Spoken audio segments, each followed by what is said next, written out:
जय हिंद दोस्तों। आज का हमारा टॉपिक है महासागरीय जलधाराएं। बहुत ही इंपॉर्टेंट टॉपिक है दोस्तों। किसी भी एग्जाम में इससे क्वेश्चन ज़रूर पूछा जाता है। तो इस टॉपिक को अच्छे से समझने के लिए मेरे साथ वीडियो में अंत तक बने रहिएगा। चलिए तो वीडियो की शुरुआत करते हैं। ये हमारे अर्थ का मैप है।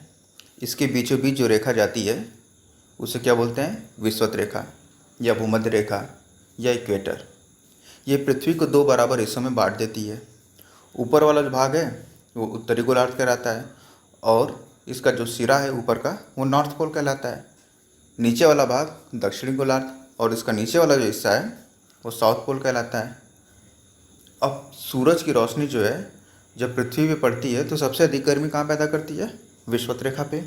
और सबसे कम गर्मी कहाँ पैदा करती है? नॉर्थ और साउथ पोल पे। यानी पृथ्वी पे सबसे अधिक ठंड होती है नॉर्थ पोल पे और साउथ पोल पे, और सबसे अधिक गर्मी कहाँ होती है? विषुवत रेखा पे। तो जब सूरज की रोशनी विषुवत रेखा पे पड़ती है तो यहाँ का जो पानी है गर्म होता है। गर्म होने की वजह से वो क्या करता है? ठंडे क्षेत्र की तरफ भागता है। ठीक है, ठंडे क्षेत्र की तरफ भागता है।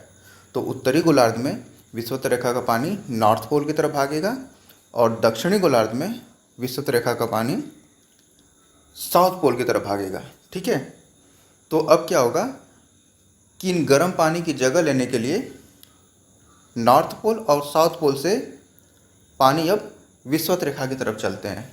ठीक है, यानी विषुवत रेखा का पानी पोल्स की तरफ जा रहा है और पोल का जो पानी है वो विषुवत रेखा की तरफ आ रहा है। तो इससे क्या होता है? जल का एक प्रवाह बन जाता है। जल के प्रवाह का एक चक्र बनता है। उसी को बोलते हैं समुद्री जलधाराएं। अब आगे देखिए, समुद्री धाराएं उत्तरी गोलार्ध में क्लॉकवाइज घूमती हैं। ठीक है, यानी कि घड़ी की सुई की दिशा में। और यही धाराएं दक्षिणी गोलार्ध में एंटी क्लॉकवाइज घूमती हैं, यानी कि घड़ी की सुई की उल्टी दिशा में। और ऐसा होता क्यों है? पृथ्वी अपने अक्ष पे रोटेट करती है, उसी के इफेक्ट के कारण ऐसा होता है। अब ध्यान दीजिएगा, ये वर्ड बार बार यूज होने वाले हैं। विषुवत रेखा के 10 डिग्री उत्तरी अक्षांश तक बहने वाला जो पानी है उसको बोलते हैं उत्तरी विषुवत जलधारा। और विषुवत रेखा के 10 डिग्री दक्षिण अक्षांश तक जो बहने वाला पानी है उसको बोलते हैं दक्षिण विषुवत जलधारा। ठीक है, याद रखिएगा, बार बार यूज होने वाला ये वर्ड है। अब आते हैं अपने मेन टॉपिक पे। कौन से जलधारा किस सागर में चलती है और गर्म है कि ठंडी जलधारा है? ठीक है, हमसे यही एग्जाम में ज़्यादातर पूछा जाता है कि कौन सी धारा गर्म है, कौन सी धारा ठंडी है। तो यहाँ पे देखिएगा, रेड डॉट से जो भी धाराएं दिखाई जाएंगी वो गर्म जलधारा होंगी और ग्रीन से जिस धारा को दिखाया जाएगा वो ठंडी जलधारा होगी। तो देखिए, सबसे पहले इंडियन ओशन की स्टडी करते हैं। तो इंडियन ओशन से होकर विषुवत रेखा जा रही है। ठीक है, ऊपर वाला भाग हो गया उत्तरी गोलार्ध का और नीचे वाला भाग हो गया दक्षिण गोलार्ध का। तो उत्तरी गोलार्ध में इंडियन ओशन में यानी हिंद महासागर में पढ़ने के लिए कुछ ज़्यादा है नहीं। वहाँ पे सिर्फ गर्म जलधारा ही चलती है। हमें मेनली दक्षिण गोलार्ध में जो इंडियन ओशन में चलने वाली धाराएं उसको पढ़नी है। तो अब ध्यान दीजिएगा, विषुवत रेखा से चलने वाली जो धारा है दक्षिण गोलार्ध में दक्षिण विषुवत जलधारा हो गई। ये धारा जो है आगे चलकर मेडागास्कर आइलैंड से टकराकर दो भागों में बढ़ जाती है। ठीक है, एक भाग जो है अफ्रीका और मेडागास्कर के बीच से होकर गुजरता है और दूसरा भाग मेडागास्कर के पूर्व से होकर गुजरता है। तो अफ्रीका और मेडागास्कर के बीच की जो धारा है उसको बोलते हैं मोजाम्बिक की धारा। आप देख सकते हैं यहाँ पे अफ्रीका में एक कंट्री है मोजाम्बिक, उसी के नाम पे इस धारा का नाम है मोजाम्बिक की धारा। और मेडागास्कर के पूर्व में जो धारा बहती है उसको बोलते हैं मेडागास्कर की धारा। ठीक है, अब मेडागास्कर की धारा आगे बढ़कर दो धाराओं में टूट जाती है।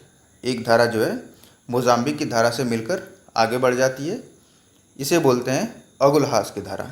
क्यों? अफ्रीका में साउथ अफ्रीका के नीचे एक कैपनुमा आप जगह देख सकते हैं, उसका नाम है कैप अगुलहास। उसी के नाम पे इस धारा का नाम है अगुलहास की धारा।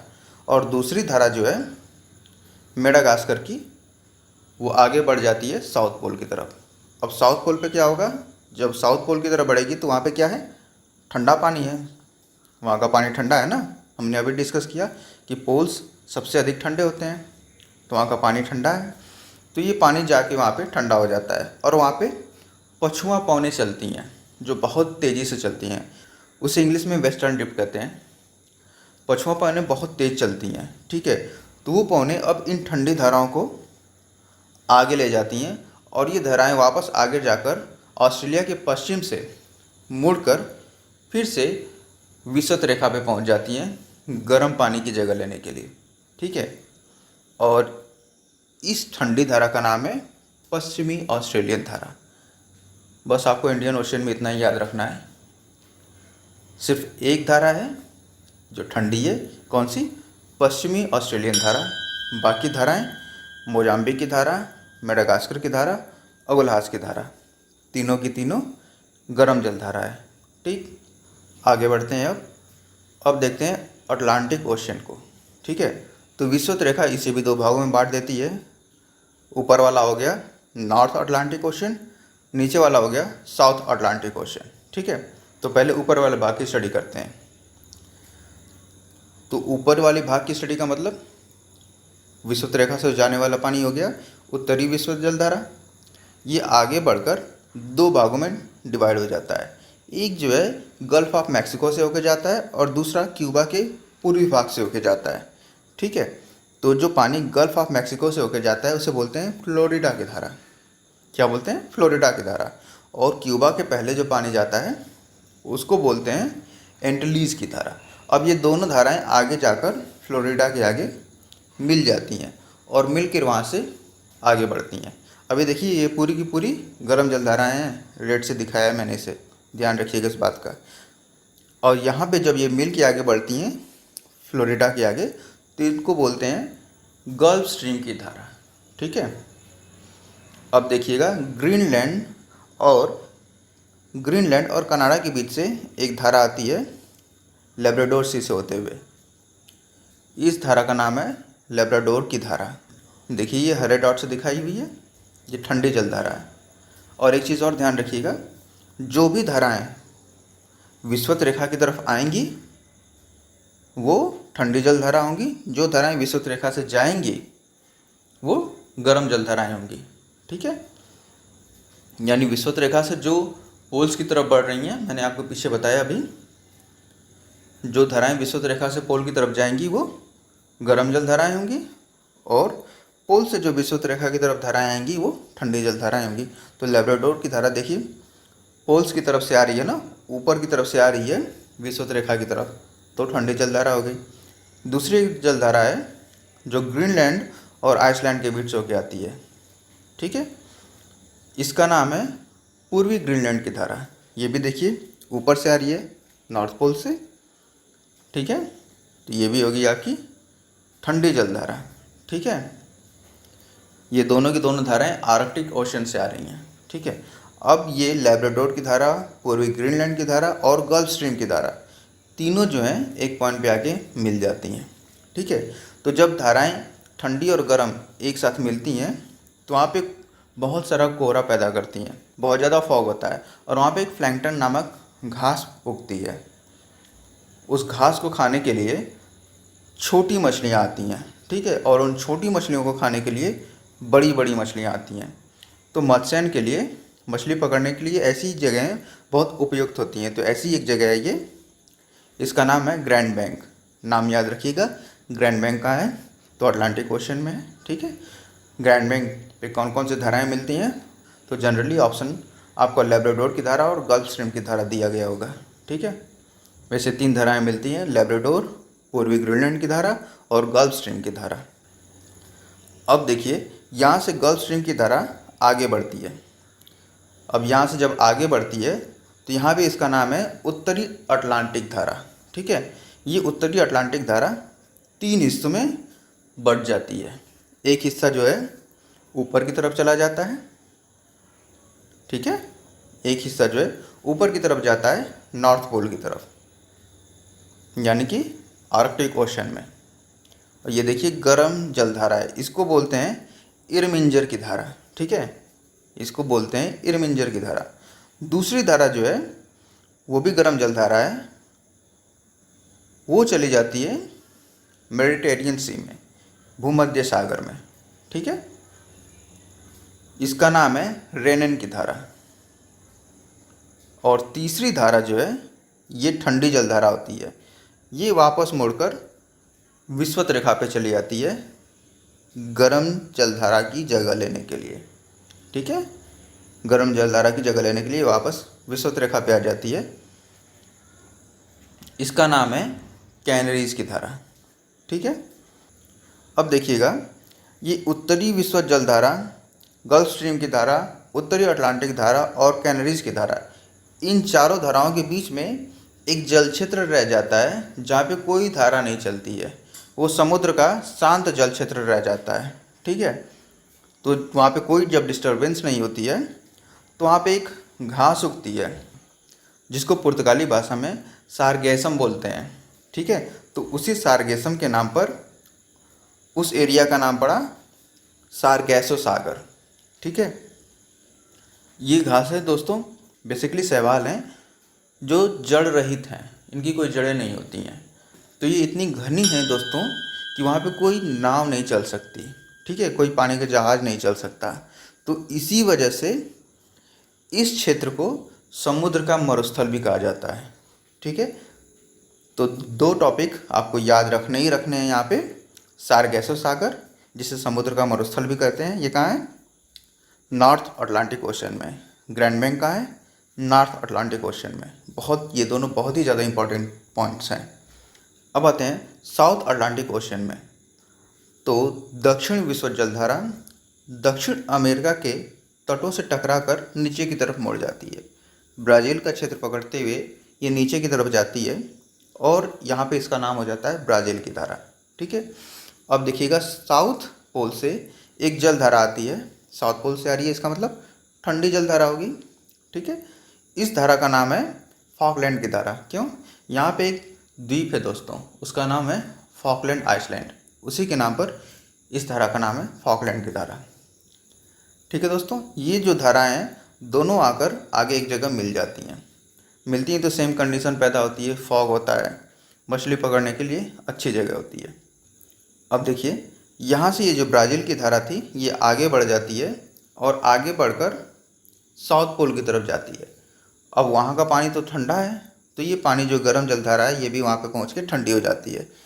और वहाँ पे पछुआ पौने चल रही हैं जो कि बहुत तेज़ी से चलती हैं।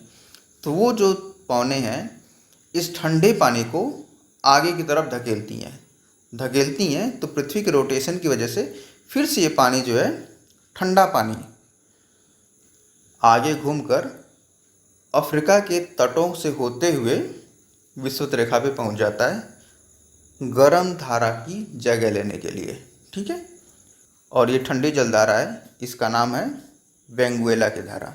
ये बेंगुएला कहाँ पे है दोस्तों? अंगोला में एक जगह है, उसका नाम बेंगुएला है। उसी के नाम पर इस धारा का नाम बेंगुएला की धारा है। ठीक है, ये यहाँ पे आपका अटलांटिक ओशन कंप्लीट हुआ। ठीक है, अब आते हैं पैसिफिक ओशन पे, यानी प्रशांत महासागर पे। देखिए, तो इक्वेटर यानी विषुवत रेखा, इसे भी दो भागों में बांट दी। तो नॉर्थ पैसिफिक ओशियन हो गया और साउथ पैसिफिक ओशियन हो गया। ठीक है, तो नॉर्थ पैसिफिक ओशियन में उत्तरी विषुवत जलधारा जो है विषुवत रेखा से होकर गुजरती है और आगे फिलीपींस से जस्ट पहले मुड़ जाती है। ठीक है, यहाँ पे इस धारा का नाम है क्यूरोशियो की धारा। ठीक है, अब ये क्यूरोशियो की धारा की एक ब्रांच है, वो टूटकर सी ऑफ जापान में चली जाती है। उसका नाम है सुशिमा की धारा। ये देखिए, ये सारी धाराएं अभी गर्म है, रेड से दिखाया गया है, तो गर्म जल धाराएँ हैं। ठीक है, अब देखिएगा, एक धारा आती है ऊपर की तरफ से, यानी आर्कटिक ओशन से। आर्कटिक ओशन से आ रही है, यानी ठंडी जलधारा होगी। इस धारा का नाम है ओयोशियो की धारा। ठीक है, और एक धारा आती है आखोटस्क सी से। इस धारा का नाम है आखोटस्क की धारा। ठीक है, ये धारा भी ठंडी जलधारा होती है। आखोटस्क की धारा आगे बढ़कर ओयोशु की धारा से मिल जाती है। ठीक है, अब ये ओयोशु की धारा आगे बढ़कर क्यूरोशियो की धारा से मिल जाती है। ये मिलती हैं तो फिर से वही सिचुएशन बनती है, फॉग होता है, प्लैंकटन घास होती है, खाने के लिए मछलियाँ आती हैं, छोटी मछलियाँ, और उनको खाने के लिए बड़ी मछलियाँ आती हैं। तो मछली पकड़ने के लिए अच्छी जगह होती है ये। अब देखिएगा, आर्कटिक ओशन से एक और जलधारा आती है जो सीधे आती है, इसका नाम है क्यूराइल की धारा। ठीक है, ध्यान से देखिएगा दोस्तों, ये धारा है क्यूराइल की धारा। ये भी ऊपर से आ रही है आर्कटिक ओशन से, तो ठंडी जलधारा होगी। अब ये क्यूरोशियो की धारा आगे बढ़ती है, इसका नाम यहाँ पे पड़ता है उत्तरी प्रशांत धारा।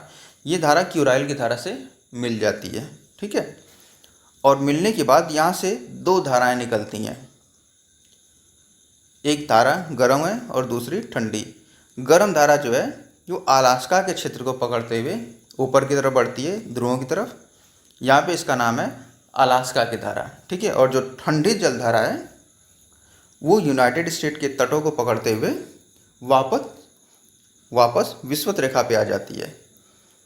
यहाँ पे इस धारा का नाम है कैलिफोर्निया की धारा। ठीक है, तो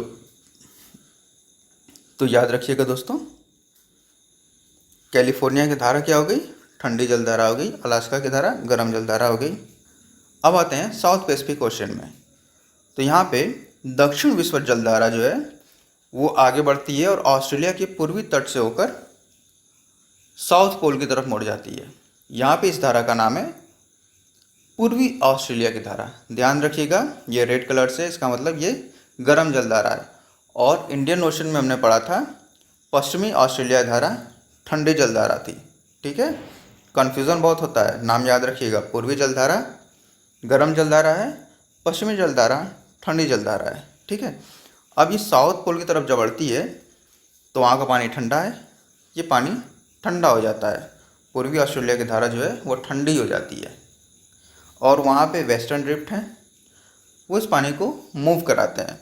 ठीक है, तो ये पानी आगे बढ़कर, ध्यान दीजिएगा, दक्षिण अमेरिका के तटों से होते हुए वापस पहुँच जाता है विषुवत रेखा पे। तो देखिए, ये ध्रुवों से होके पानी जा रहा है, तो ये ठंडी जलधारा हो गई। और यहाँ पे इस धारा का नाम है पेरू या हम्बोल्ट की धारा।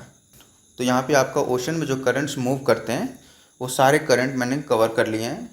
मेरे ख्याल से आपको अच्छे से समझ में भी आ गया होगा। इस वीडियो को 2 बार आप देखिएगा, आपके सारे डाउट्स क्लियर हो जाएंगे।